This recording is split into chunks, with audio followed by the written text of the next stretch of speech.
quel Liban voulons-nous? Quelle politique étrangère, disons. Oui. Quel Liban? Oui. Commençons par quel Liban? Ah ben oui. Oui. Parce que finalement, c'est ce qui va déterminer les politiques, y compris la politique étrangère. Est-ce qu'il y a un Liban, quand on parle politique étrangère, la première leçon que les diplomates reçoivent à l'université, c'est le réalisme politique. Il y a un Liban réel.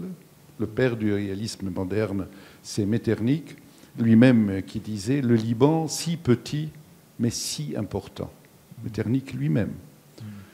Et donc, le Liban si important, mais si petit, un espace important, géopolitique. Mais finalement, le réalisme nous dicte autre chose. C'est que le Liban n'est ni indépendant, ni souverain, ni doté de liberté. Et donc, de quel Liban parlons-nous? D'un côté. Mais de l'autre, il y a le Liban utopie, la belle utopie du Liban. Le Liban du vivre ensemble, le Liban du message, le Liban désir, parce qu'il y a un Liban désir aussi. Le Liban de Bachir Gemayel, des 10 452 km², un Liban aspiration, désir. De quel Liban nous parlons aujourd'hui? Et donc pour déterminer de quelle politique étrangère nous allons discuter et débattre.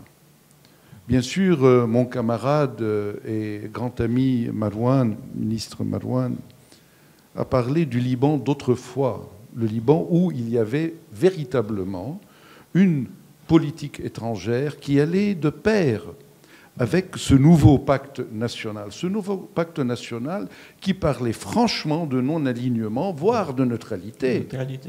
C'était le fondement du vivre ensemble. Sans ce fondement-là, le vivre ensemble allait être complètement perturbé, comme nous l'avons vu avec toutes les tendances et les pressions transnationales. Le nasserisme, le transnationalisme arabe, ensuite le transnationalisme syrien, et toute autre dérive de ce pays. Et finalement, la politique étrangère essayait de préserver l'indépendance du Liban. Dans les années Chamoun notamment, et ensuite dans les années Chehab.